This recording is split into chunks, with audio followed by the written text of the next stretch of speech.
This week I have a lovely guest that you might be familiar with, and it's Dr. Megan Anderson. She's back with me again as promised, and I was delighted to get this scheduled in for January 26th. And so this time around we're going to talk about something that I don't see anyone talking about, to be honest, and haven't seen it online or in any podcast. So we're going to talk about hospice supported natural death. And it's a mouthful, but Megan is going to break this down for us. Welcome, Megan. How are you? And let's get into this. Break this down for the listeners. What does this actually mean and what does it not mean? Well, thank you for having me back. This is a really interesting subject, and certainly something that doesn't really get talked about. I think maybe because people are a little bit afraid to discuss it, because at this stage it's not the norm. Euthanasia is certainly far more common. But there are certainly people out there who, for various reasons, are reluctant to go down the road of euthanasia, and that could be because they have had a very bad experience with euthanasia in the past. It could be that they have personal religious beliefs against euthanasia. It could be that it's not their cultural norm. And it could also be that they're just really struggling with the decision, the responsibility of making a decision for euthanasia. Mm-hmm. So there's all sorts of contexts in which it can come up. And I suppose it's very often something that kind of gets swept under the rug, or that people just kind of don't raise with their vets because they're concerned they're going to be judged for it, that they're just leaving their pet to suffer. And that's where the terminology really comes in there, that it's not just leaving them to die. It is a supported death. It's also called a palliated death. And look, a palliated death sometimes does end in euthanasia, because things are progressing in a way that maybe the support is just not adequate to manage the pet's pain. Maybe they're very agitated, or they're experiencing terminal delirium, which can be very difficult for pet owners to watch. And in those circumstances, people change their mind. But that pet's death has still been palliated. Their symptoms have been treated.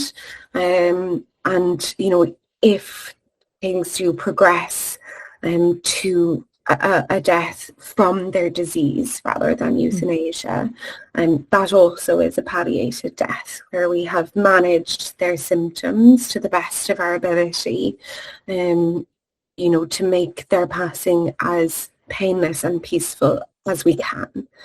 And it can be done.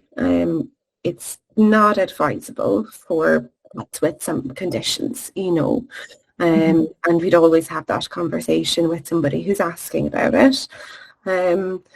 But there are studies out there that show that many pets can pass away from their disease rather from euthanasia, and it can be peaceful, and it can be an acceptable way. And there are those out there that are kind of suggesting that, as time goes on, if we get better at this, and it's more talked about, it may become much more normal. But there's work to be done to get there. But I can imagine, yeah, there is. Yeah, I think it's something that we shouldn't be afraid to talk about, because I think if we don't talk about it, the chances are much higher that these people who are concerned about euthanasia go off. They have their consultation. They know that this is a terminal disease, and that they're going to have to say goodbye soon. they don't know that a palliated death is an option. They're afraid to discuss it, and their pet essentially is left to die, rather than receiving a palliated or a hospice supported death, just for the sake of fear of raising the subject. And that's really sad for them, because I think they are probably, in many cases, potentially experiencing emotional trauma from witnessing the passing of their pet that is not supported.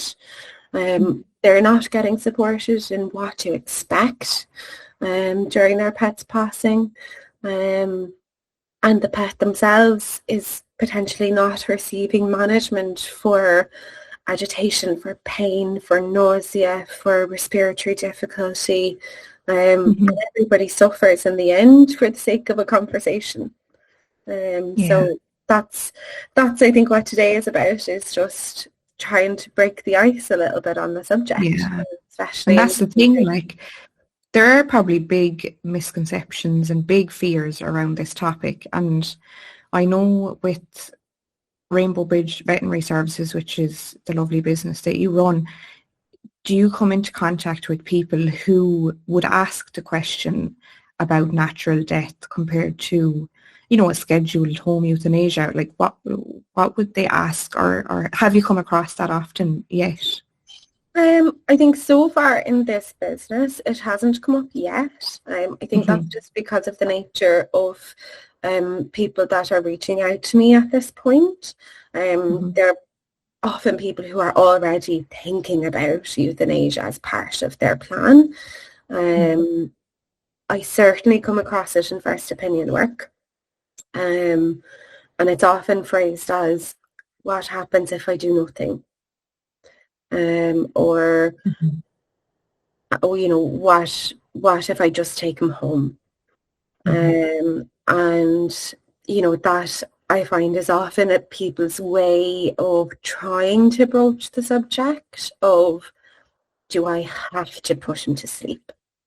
And look, sometimes we have to be very upfront and honest with, the way their pet's condition is likely to progress. So, a pet, for example, that has congestive heart failure and is at advanced stages, one of the top considerations when we assess a pet's welfare and quality of life is if they're able to breathe comfortably. That if they can't breathe comfortably, nothing else matters. That is a huge concern for their well-being. And in cardiac patients, especially with something like congestive heart failure, can't get their breath. They're constantly air hungry. They may have fluid in their lungs. There can be pain associated with it. That's a very difficult thing for us to assess, but we suspect that there may be a level of pain in advanced stages. And that is not a nice passing, either for the pet or for the pet owner.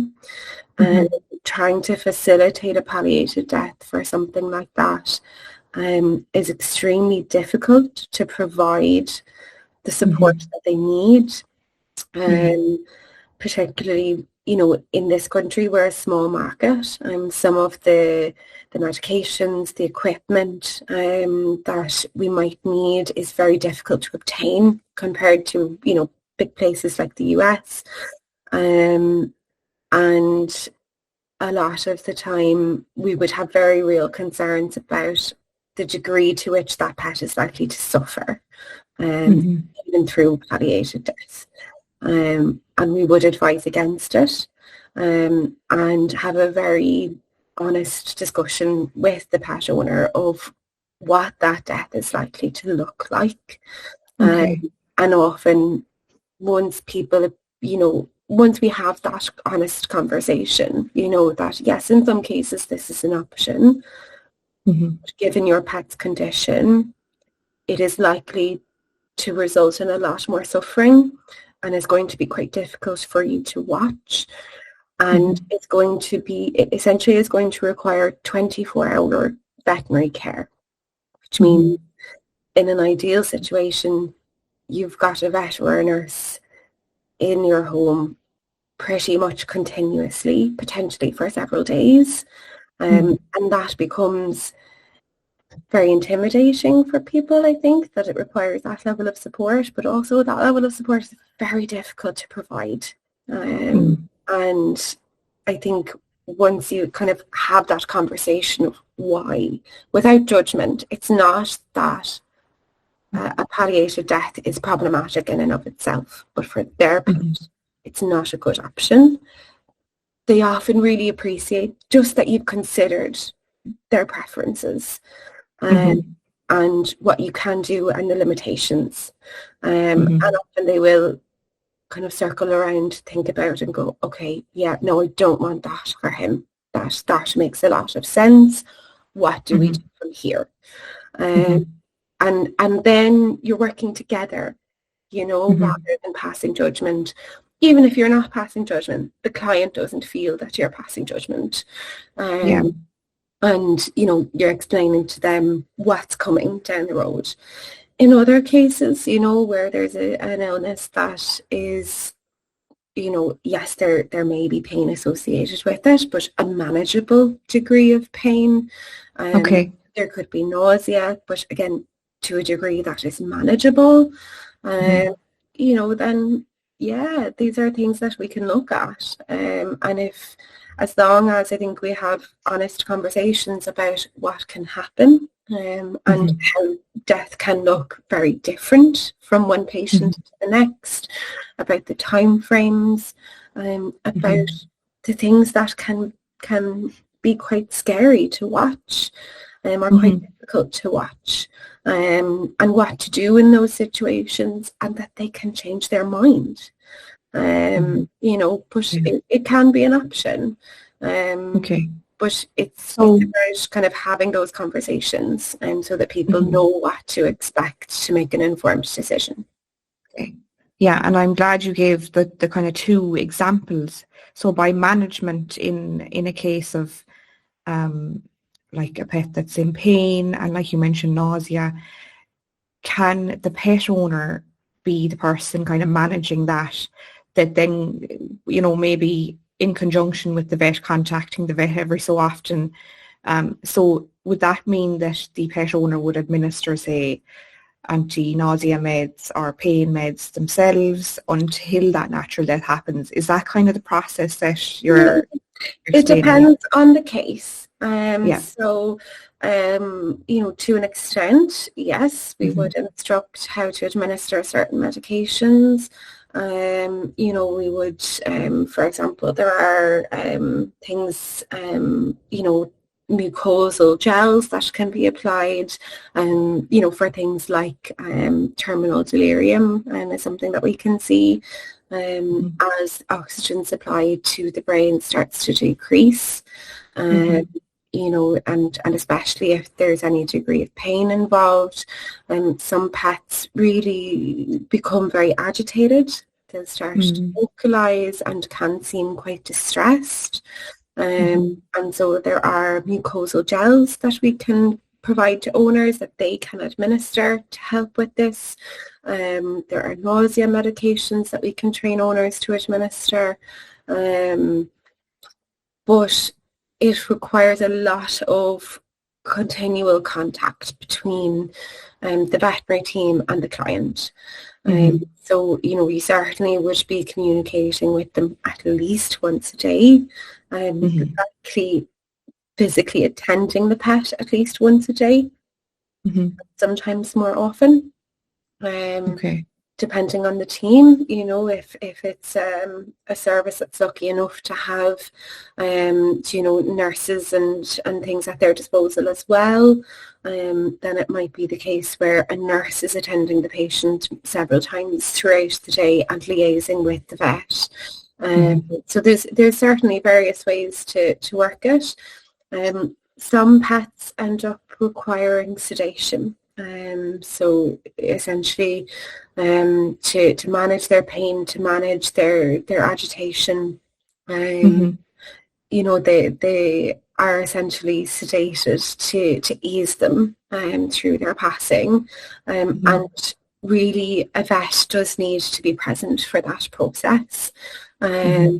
and that can be a consideration. It can be a turning point where people kind of say, look, if he's at this stage and this is unpleasant enough an experience, or difficult an experience for me to watch, but actually at this point, if we have to sedate him to make this tolerable, uh, Mm-hmm. then actually we'll just make the decision to euthanize. And many people would at that point. That Okay. doesn't always happen. Um, Mm-hmm.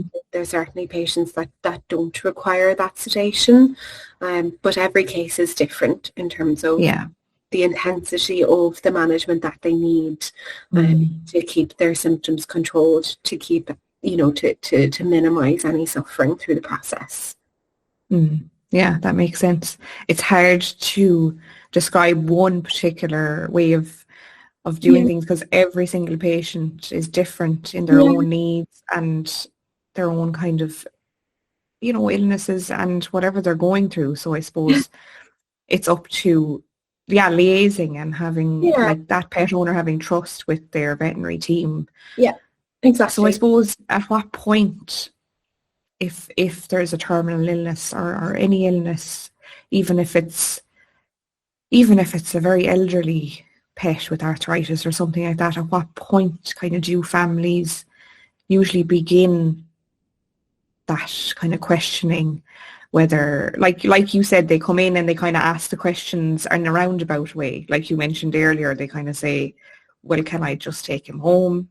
So kind of what point do they kind of do that, or do you kind of broach the conversation first with the pet owners really? Most people raise it themselves. They can Hmm. see changes in their pet, in some form or other. Sometimes, if we've diagnosed something that is, maybe unexpected or is likely to be rapidly progressive, something that we didn't expect to find, um, we might have a more forthright conversation of, this is something that is not good news, and unfortunately we are at a point where we need to start thinking about end of life, and then my approach is to kind of give them space to speak, um, Mm. to kind of ask them, you know do you have anything at this point, any questions, any concerns, that I can answer for you, to give them an Hmm. opportunity, to kind Hmm. of just process, repeat back to me what I've said, ask whatever it is that they need in that moment. Um, Hmm. Sometimes it's much further out, and I've had conversations with people about end of life planning, and you're looking at their dog going, we're a good year from that. He's got chronic illnesses, but he's Hmm. okay. We're managing things well. He's up and about. Hmm. He's old, but so is a 70-year-old person. Yeah, that's We true. can manage this. Just because they're not running around, like a Hmm. 2-year-old, doesn't mean that they haven't got quality of life. It just looks Hmm. different because of their life stage. And we're not there yet. But they want to Hmm. have the conversation because they want to be prepared. Yeah. So we And can sometimes that's all they need to hear, isn't it? Sometimes they just need to hear that from a professional, from a vet. Goes, oh, okay, and they might relax into it a bit more to ease their worries. Yeah. Yeah, and often people will say, "Oh, you'll tell me when it's time, won't you? You'll tell me when, like, I don't want to be cruel. You tell me if he's suffering." And to be Mm. honest, those clients that say that to me, they come in for the consultation, and I don't have to say it. They know already You because know. they're so clued Yeah. in. They're so conscious of their pet's well-being. I don't have Mm. to tell them. They know. Mm.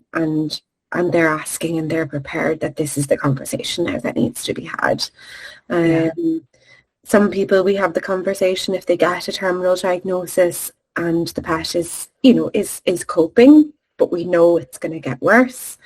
We might have a kind of preliminary conversation at that point about the options, conversations to have, so that they've had some decisions made when they're not in the height of emotion. So it can be at any stage and often at multiple stages. But I think makes sense. it's just about being willing to hear their concerns is what most people need.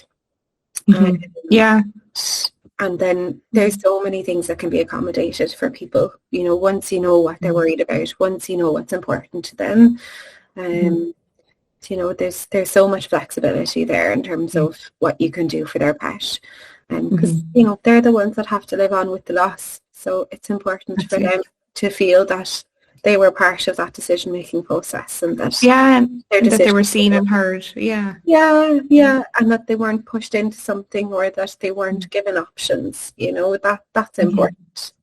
And I wonder as well, Megan, are there people that due to cultural or religious reasons don't ever want to go down the euthanasia road just due to those reasons? And I suppose their option is natural death, but obviously how would you support them? Would you kind of say that you will assist them, you will manage their pet's pain and illness up until that point? Like, because if they are never going to change their mind due to their beliefs and so on. So like, I know now you might not have come across that situation, but I guess for anyone listening that might be in that situation, how would you support them through it, I wonder? Yeah, and it definitely happens. It can be cultural, that this is just not what's done in my culture, and I just struggle to wrap my head around it.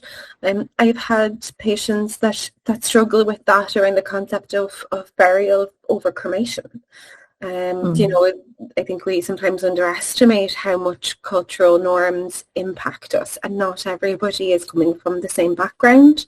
So absolutely that can be part of it. There can be spiritual, ethical, religious beliefs against euthanasia, and that certainly does come up. And from personal experience, I think many people, although they hold these beliefs, they also want to be heard and acknowledge that they hold these beliefs. And I think it's still appropriate to have a conversation to make sure that they are prepared for what this palliated death will look like, so that they know what's coming. And sometimes those people do change their mind because they may have religious beliefs. But, everybody, the intensity of a person's religious belief is weighted differently, person to person. And, your family might hold, this religious belief against euthanasia, but that belief might not be as strong in you.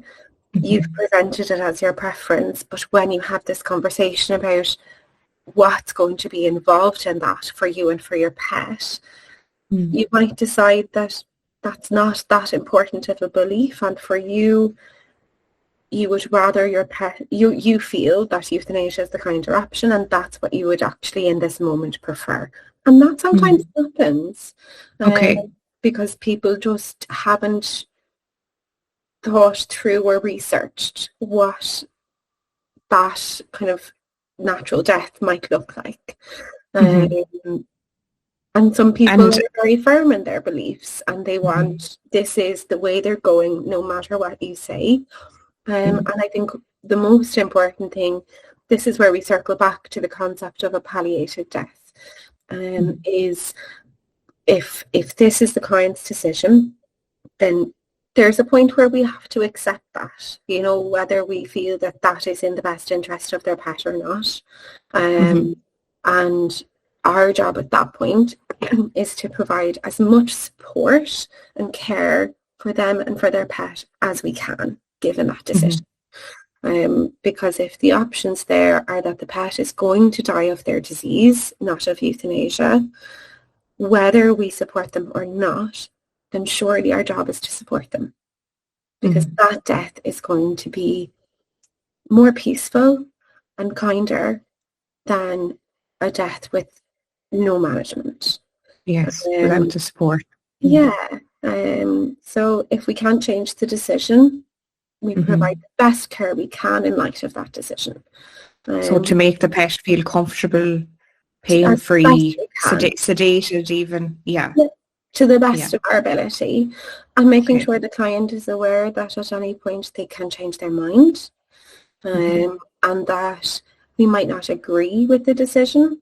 It might be fine. It might be that their pet is a good candidate for a palliated death. But if we have concerns, ethical concerns, welfare concerns, that this might not be the best decision, and we maybe don't agree with it on a personal level, we have to separate that and say, look, we might not agree with the decision, but this is the decision that's been made.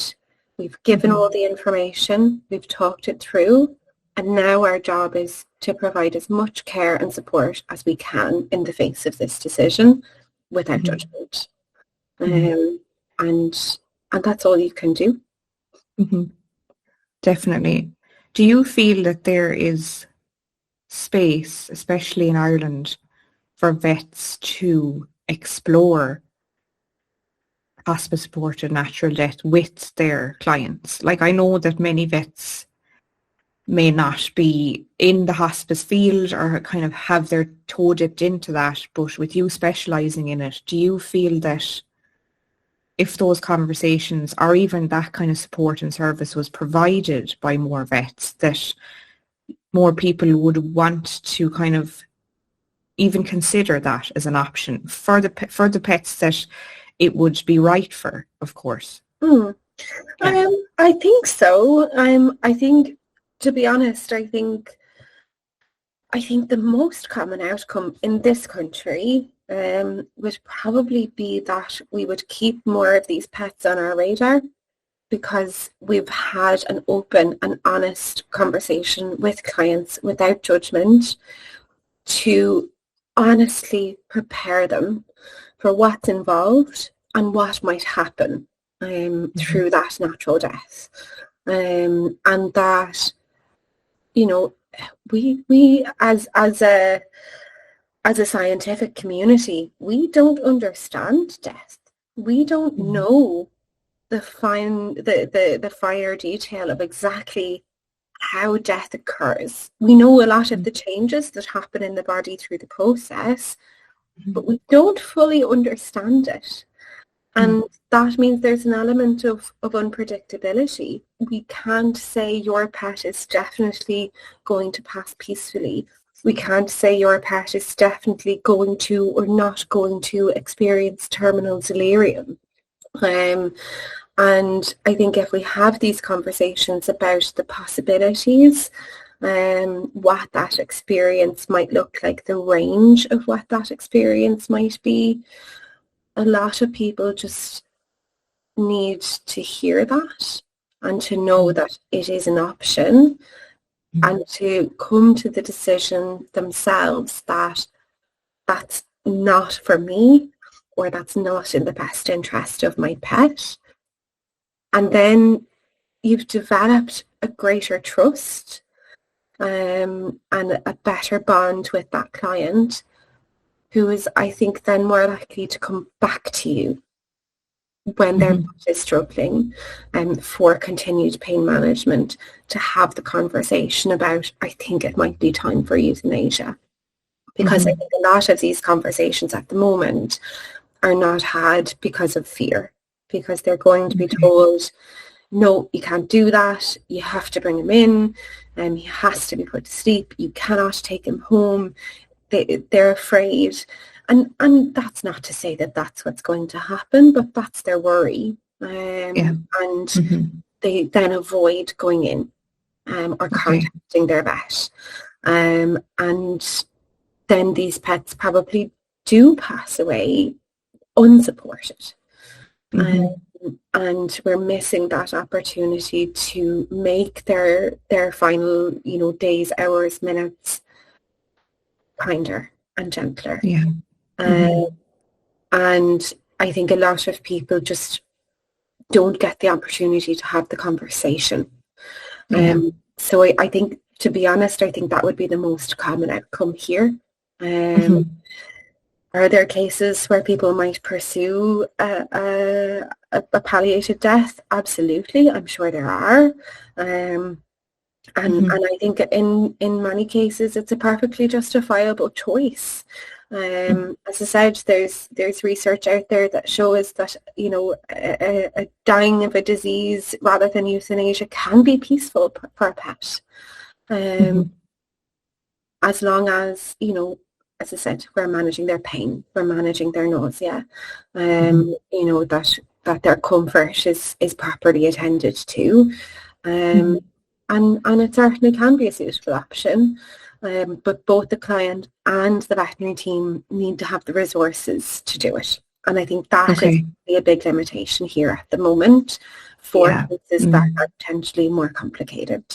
If a clinic doesn't have the resources, if a client doesn't have, the physical, the emotional, the financial resources for the intensity of the care that is required, then it's not a good option. So there's a lot of context that has to be taken into account.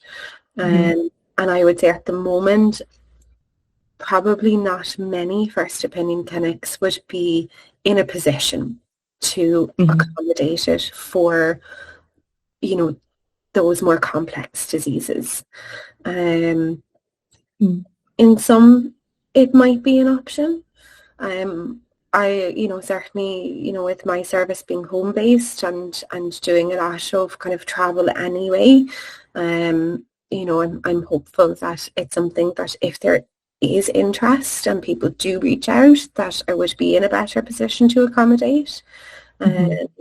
But it's quite uncommon here. I think the conversations need to be had first, and the information spread about what's actually involved to do it well, and so that people aren't making this decision not properly supported, not knowing what to expect, and end up traumatized. Yes. From and the distress experience they didn't know was coming. So I think that's the most important thing as we have these conversations, is to make sure that we don't leave people in that situation, or leave their pets in that situation. But look, as time goes on, if the interest is there and conversations are had, it's certainly something that I think is, over time, is probably likely to become more common. But, one step at a time.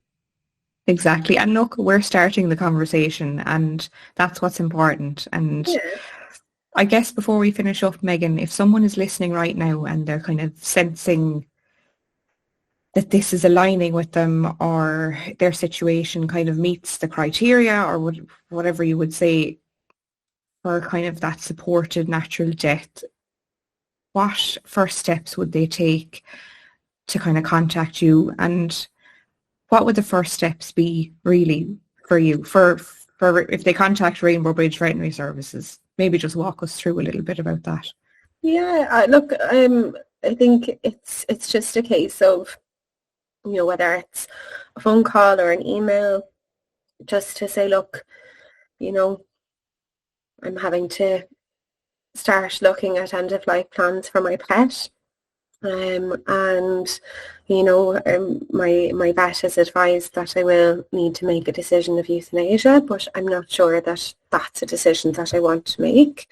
If you feel comfortable to include a bit of information as to why that is, and what's, just have a conversation about what's going on with your pet, to really be able to then kind of delve into what a palliative death might involve, whether it's something that is a suitable option for your pet, And, you know, even to have a conversation about, you know, is this reluctance to pursue euthanasia based on a preference for a palliated death or based on a fear of euthanasia?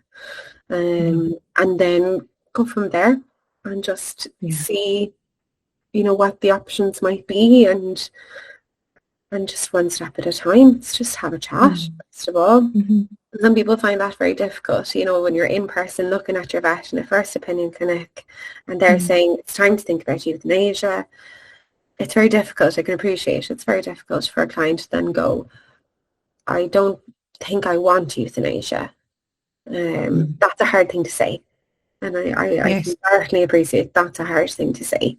But, you know, it's an email's an easy thing to send. And you don't have to, you know, you just pop a few lines and reach out and we go from there. Yeah. And that's just simply said. And I think anybody listening who is considering it, that's the first step. And it's just not to have the fear, just to kind of send the email, and it's just a chat. It's just a relaxed, non-judgmental chat, and that's all that's needed a lot of the time as well. So that's exactly great. Well, thank you for explaining and going in depth into this topic that is a very an unusual topic that people just don't speak about, but it's been really eye-opening for me, for somebody who doesn't really know anything about the topic as well. So thank you for that, and I'm sure anybody listening really did find this interesting and eye-opening. So yeah, where can people find you, Megan? There's loads of information on my website. It's rainbowbridgevets.ie. All my contact information is there as well. In terms of kind of my own service at the moment, I'm just kind of covering Wicklow and South Dublin. I'm part of North Wexford, but you know, I certainly do offer virtual consultations as well, just to help people, you know, with some of those conversations and, you know, decision-making processes. So anybody, regardless of where you are, is welcome to reach out to me for that. And as I said, whatever you prefer, you know, a phone call, a text, an email, whatever is easiest for you. Brilliant. And thank you for all that you do, because this is a much needed service in Ireland, and like you say, for anyone reaching out just for information, just to talk things through as well. It's unbelievable. So thank you for dedicating yourself to this wonderful, wonderful topic of hospice and palliative care. It's end of life is just something that it's badly needed in Ireland, this kind of service. So thanks again, and I'm sure that we'll be chatting again, because I'd love to have you on the podcast again, if you want to, of course. Yeah, absolutely. No, it's a great it's a great way to just allow people to in their own time work through some of the stories and the information that's out there, without kind of feeling too exposed or judged or confronted. So yeah, no, it's a lovely resource for people. So thank you so much for having me on. You're so welcome. And we'll definitely talk soon. Great. Thanks everybody for listening, and if you did like this episode, share it with somebody you feel may need it, or even just leave a review or talk about it, because it's going to get the word out. So thanks a million, and until next time, talk soon.